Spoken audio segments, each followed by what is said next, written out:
বন্ধুরা, তোমরা কেমন আছো? সবাই আশা করি তোমরা সবাই ভালো আছো। আমিও ভালো আছি। আজকে একটা নতুন ব্লগ নিয়ে এসেছি। আশা করি তোমাদেরকে ভালো লাগবে। যদি একটু ভালো লাগে থেকে একটা লাইক কমেন্ট করে জানায়ও, আমার খুব ভালো লাগবে।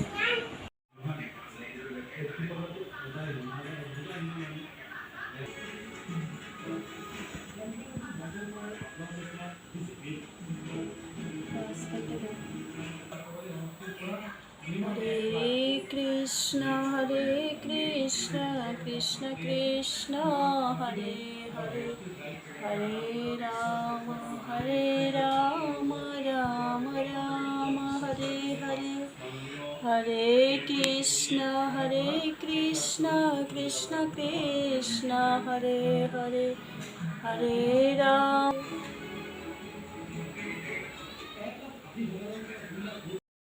সন্ধ্যা দিয়ে আমি সামনের রুমে চলে যাচ্ছি।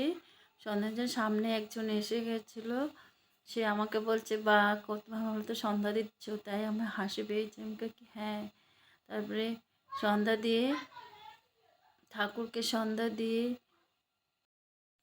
আমি শিব ঠাকুরকে খুব ভালোবাসি, বাবা ভোলানাথকে। তাই সন্ধ্যা দিয়ে তারপরে সামনে বাবু বিছানায় শুয়েছে, তাকে উঠালাম, তাকে সন্ধ্যা দিয়ে সন্ধ্যাটা আমি প্রত্যেকদিন রোজ দেখাই আর ওকে আশীর্বাদ করি। ঠাকুর যেন ওকে মঙ্গলভাবে রাখে, সুস্থ রাখে, ভালো রাখে। তারপরে চেয়ারে বসে আছে আমাদের পাশের রুমে একজন ভাড়া এসেছে, তার মেয়ে। তারপরে আমার হাজব্যান্ড আমাকে ডাল ডোল এগুলো গালামাল সব জিনিস যত আছে সব নিয়ে এসে বলল এগুলো রেখে দাও। তা আমি শুধু ডাল আর হলো ডালটা রেখে দিলাম। বাকি যা গালামাল যা আছে সেগুলো গাড়িতে আছে, সেগুলো আমি এখনও নিয়ে আসি নেই। আর আমাকে বলতেছে, ভিডিও করছো? আমি কি হ্যাঁ। তার জন্য হাসি পেয়েছে, তাই একটু হাসে দিলাম। তারপরে রান্নাঘরে যে গিয়ে আমি ওই পুচকু মেয়েটা আমার সঙ্গে যাচ্ছে আর বিস্কুট খাবে বলে আমাকে বলছে একটা বিস্কুট দাও। আমি দুটো বিস্কুট দিলাম, ও একটাই নেবে আর একটা খাবে না, একটা ডিব্বার মধ্যে রেখে দিল। তারপরে আমি সেগুলো গোছালাম, ডালগুলো সবগুলো বের করে দেখলাম কি কি ডাল নিয়ে এসেছে। সেগুলো রেখে দিয়ে সে প্লাস্টিকটা আমি ফেলে দিলাম। ফেলে দেওয়ার পরে আমি গ্যাসে বসিয়ে দিয়েছি মিষ্টি আলু সিদ্ধ। আমার ছেলে খুব ভালোবাসে, তাই ওর বাবাকে আজকে বাজারে গিয়েছিল, তাই বলছিল বাবা আমার জন্য মিষ্টি আলু নিয়ে আসবে, সিদ্ধ করে ওকে দেব।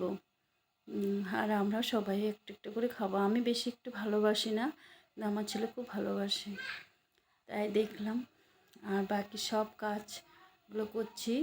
আর বিস্কিটের মধ্যে অনেক মানে ডাল তো মানে অনেক ডিব্বা লাগবে, কয়েকটা ডিব্বাই লাগবে। তো আমি অল্প ডাল নিয়ে এসেছি, তাই এগুলো শুধু ভরাচ্ছি। বাকি আরও গালামাল আইটেম আছে যেগুলো গাড়িতে রেখে আসছে, সেগুলো নিয়ে আসবে, তাই আমি ডিব্বাগুলো খালি করছি, দেখতেই পাচ্ছ। হ্যালো বন্ধুরা, আজকে ব্লগটা কেমন হয়েছে জানি না, আশা করি তোমাদেরকে ভালো লাগবে। ভালো লাগলে একটা লাইক কমেন্ট করে জানাও। আমার হাজব্যান্ড ছেলেকে নিয়ে বাইরে ঘুরতে গেছে, কিছু খাওয়াই নিয়ে আসবে, কারণ প্রত্যেক রবিবার কিছু না কিছু বাইরে খাবে। তাই ওকে নিয়ে আমার হাজব্যান্ড একটু বেরিয়েছে মার্কেটে, সে মার্কেটে কিছু ওকে খাওয়াই তারপরে ঘরে নিয়ে আসবে। আজ এতটুকুই, টাটা। ঈশ্বরের কাছে প্রার্থনা করি তোমরা সবাই ভালো থাকো, সুস্থ থাকো।